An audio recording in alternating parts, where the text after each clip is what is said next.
In Laboratory Reddit, today's story is... My mother-in-law tried to kidnap my baby during his naming ceremony when I caught her going down the stairs with him while saying, "I'm his grandmother. I have every right to take him whenever I want." I'll never forget her threat. Next time I really might be able to sneak away with him without you noticing. It all started 2 weeks ago when I gave birth to my precious son. From the first moment, I knew he was perfect. He has the tiniest fingers, the softest cheeks, and a button nose that melts my heart. My husband Ron and I are overflowing with happiness, though we're doing our best to adapt to the chaos of being first-time parents. The sleepless nights, constant feedings, diaper changes.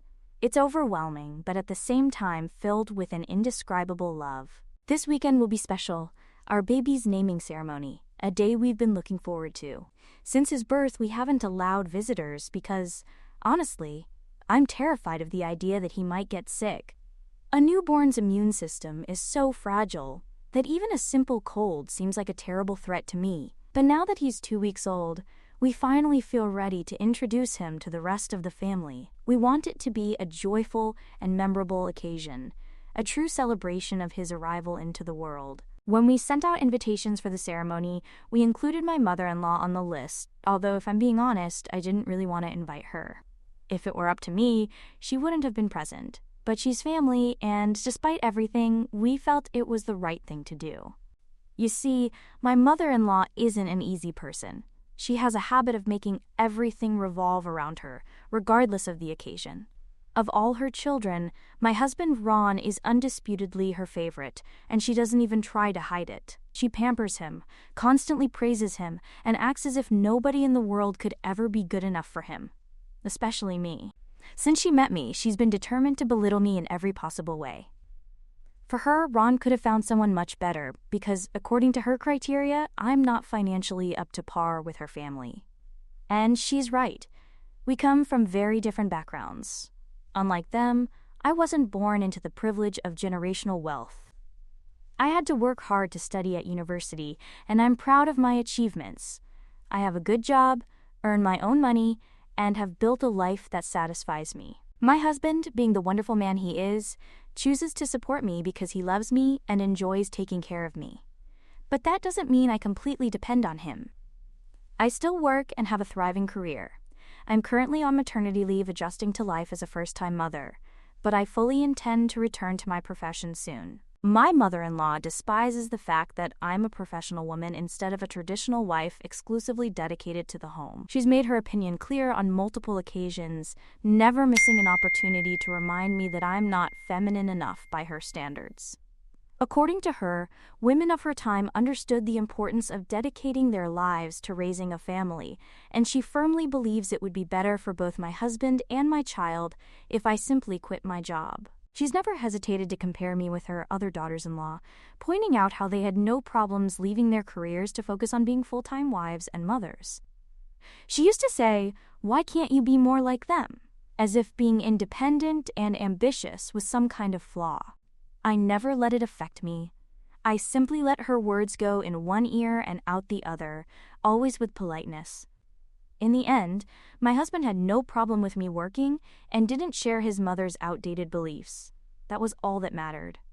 No matter how much she disapproved, her opinion had no real impact on my life or my marriage. When she found out about my pregnancy, her attitude changed, at least temporarily.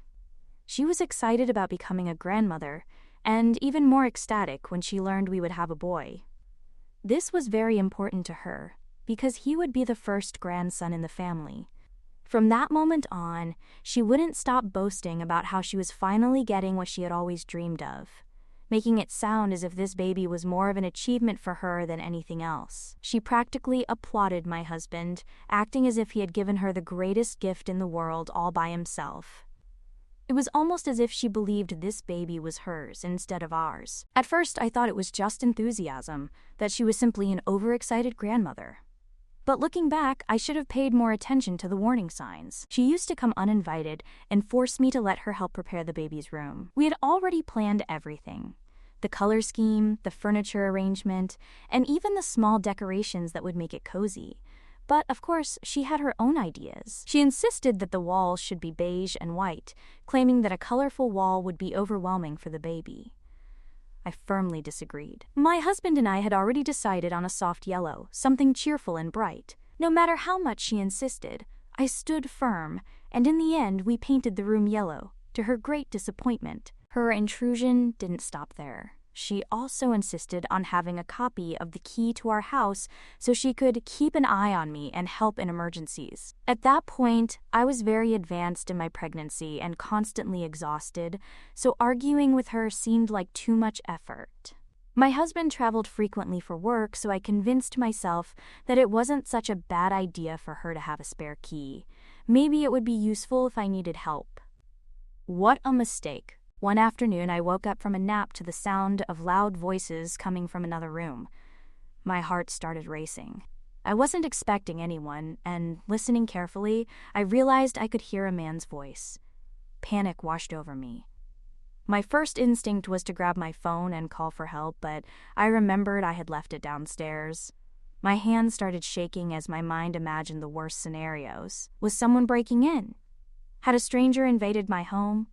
What if it was something worse? I tried to calm my breathing, but I already felt a panic attack forming. Suddenly, I heard my mother-in-law's voice echoing from the hallway.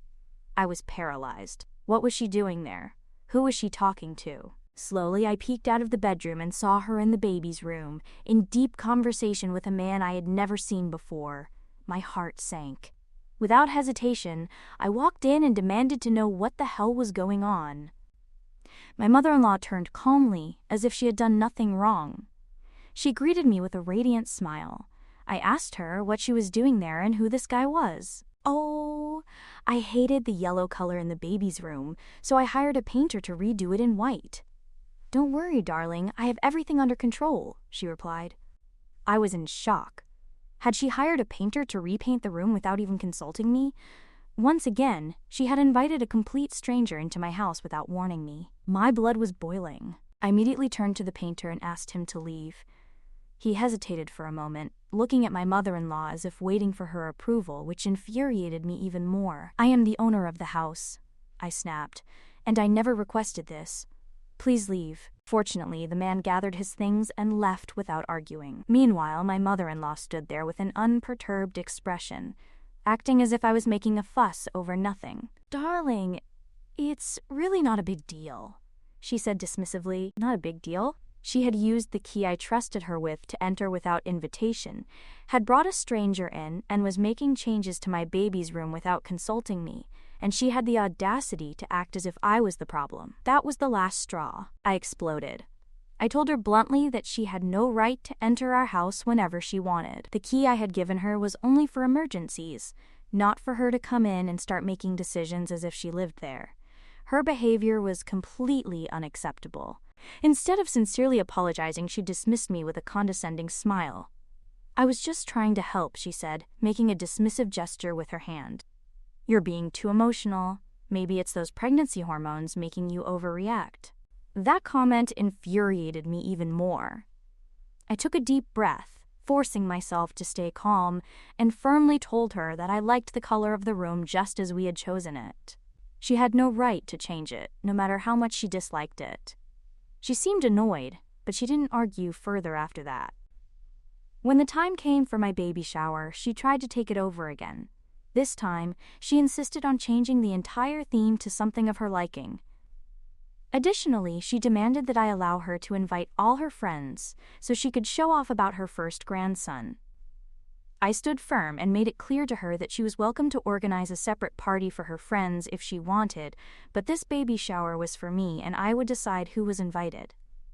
She didn't like that answer, but I no longer cared. This was my pregnancy, my baby, and my life, and she had no say in it. The day I finally went into labor, I had already made one thing very clear to my husband. Under no circumstances would his mother be allowed in the delivery room. The only people I wanted with me were him and my mother, no exceptions. Giving birth is an incredibly personal and vulnerable experience, and the last thing I needed was my overbearing mother-in-law hovering over me, turning the moment into something about her. As expected, this decision didn't sit well with her. She was furious. She insisted on how disrespectful it was to exclude her, claiming that as my husband's mother, she had every right to be present to witness the birth of her grandson. She acted as if she was entitled to the moment, as if my body and my experience didn't matter. Fortunately, she had no say in the matter. My husband supported me completely and had already informed the hospital staff not to let her in under any circumstances. And from what I heard later, she tried. She showed up at the hospital demanding access, only to be turned away. That must have been humiliating for her, but honestly, I didn't care. After bringing our baby home, we made it clear to everyone that we wouldn't be accepting visitors right away. I wanted time to recover, bond with my baby, and adjust to this new chapter in peace. My husband and I sent messages informing family and friends that when the time was right, we would invite them, and they would have plenty of opportunities to meet our little one. Everyone respected our wishes. Well, almost everyone. My mother-in-law, of course, decided these rules didn't apply to her. Just a few days after arriving home, she showed up unannounced, standing at our door as if she had been invited. My husband was furious and immediately confronted her, demanding to know why she had ignored our very clear request. That's when she started crying. She got emotional, talking about how cruel we were being by keeping her away from her grandson, that grandson she had been so excited about. She made it seem like we were punishing her, as if we were depriving her of some fundamental right. I was exhausted, still recovering. I didn't have the energy for her drama. At that moment, I just wanted her to stop making a scene, so, against my better judgment, I reluctantly agreed to let her see the baby just to shut her up. As soon as she laid eyes on him, the first thing that came out of her mouth was, "Oh, why is he a little tan? Are you sure this is your baby?" She laughed as she turned to my husband, as if what she had just said was some kind of joke. I felt pure rage flooding me. My entire body tensed, and I stared at her, too stunned to form words at first.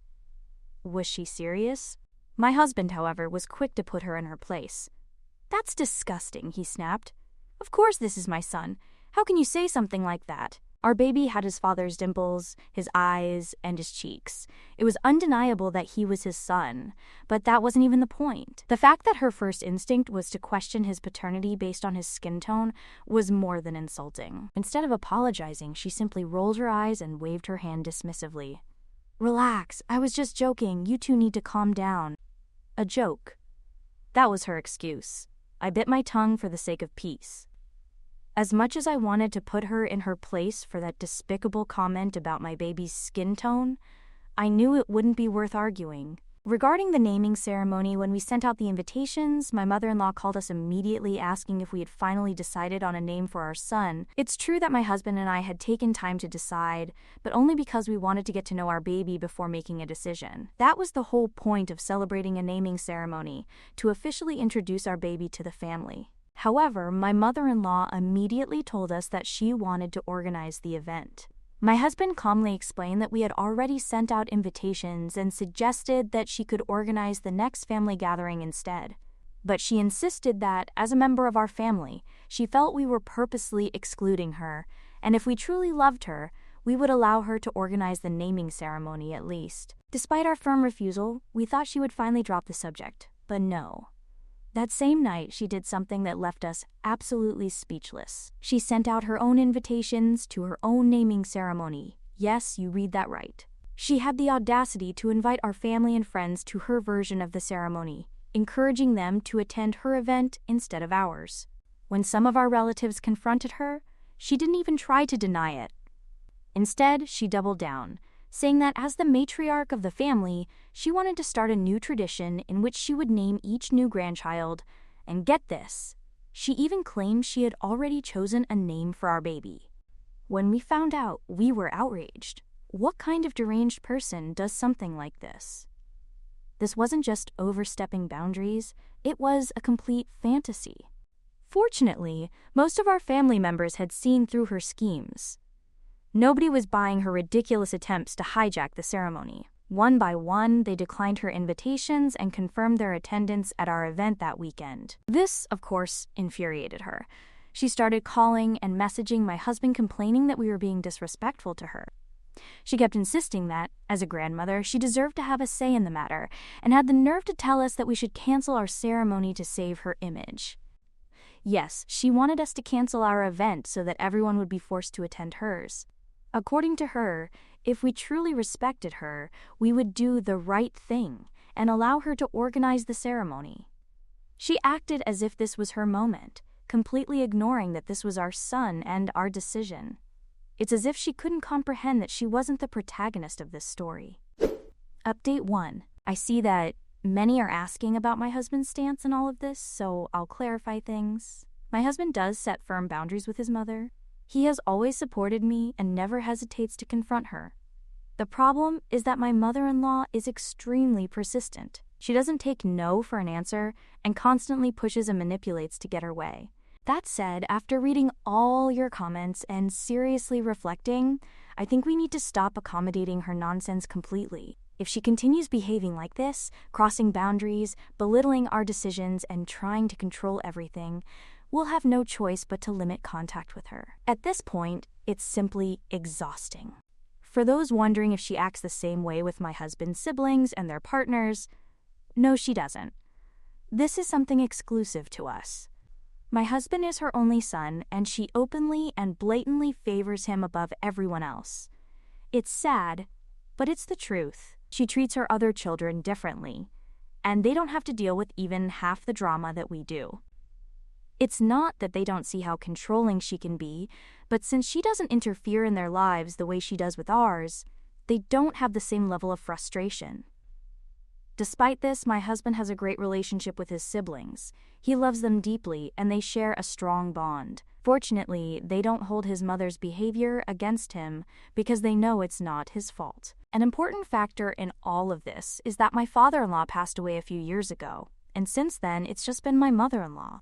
She has too much free time, and without a sensible person by her side to keep her in check, she gets lost in all this unnecessary drama. There's no one to hold her back, no one to call her out from her own circle, and that makes everything much worse. Despite everything, we will proceed with the naming ceremony as planned. There's no way we're going to let her take this moment from us.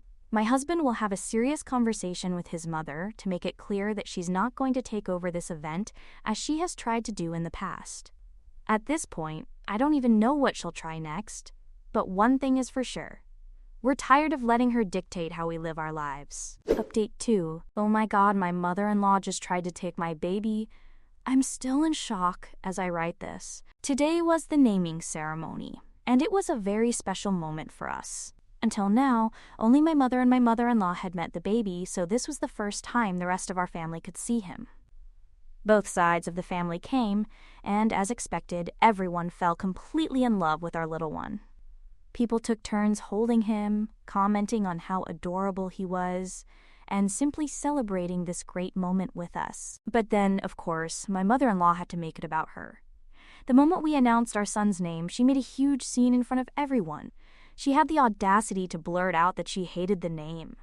She openly declared that the name we chose was horrible, and that she wanted us to let her name our baby. According to her, her only grandson deserved a more grand and respectable name. She made it clear that, in her mind, she should have had the final say. I was furious. I firmly told her that this was our son and our decision. It didn't matter in the slightest if she liked the name or not because, at the end of the day, this wasn't her choice. My husband backed me up immediately, telling her that we had put a lot of thought into the name and that it wasn't up for discussion. For the rest of the ceremony, she behaved like a child who had just been denied something for the first time. She sat pouting, responding to people with short, dry answers, acting as if she had been personally aggrieved just because she didn't get her way. At first, I thought that was the worst of it, that she was just having another one of her dramatic tantrums. But I had no idea what she was planning next. My son was getting tired, so I took him upstairs to his room for a nap. As the event continued downstairs, I made sure to turn on the baby monitor and placed it nearby so I could keep an eye on him. After all, this was the first time in weeks that I could really enjoy and have some adult time with my husband. I was finally relaxing, laughing with friends and family, and just enjoying the celebration. Time passed and everything seemed fine, until suddenly I heard my baby crying through the monitor. My instincts immediately kicked in. I got up to quickly go upstairs to check on him, but before I could take a step, I saw my mother-in-law coming down the stairs holding something wrapped tightly in a blanket, clutching it against her chest as if her life depended on it. I looked at her face, and she had a guilty, almost panicked expression, as if she had just been caught doing something she knew was wrong. She was trying to quickly pass by me, avoiding my eyes and not saying a word, and that's when I noticed a small foot sticking out from the blanket. It took me a second to process what I was seeing, but then it dawned on me. She was holding my baby. I immediately demanded, "Is that my son under that blanket? What the hell are you doing with him?" This woman had taken my son out of his crib without telling anyone. Instead of answering me, she tried to push me and keep moving toward the door as if she was trying to escape. That's when my husband came running over, his face full of confusion and concern, and asked me what was going on. I turned to him, still in shock, and said, "I heard our son crying upstairs.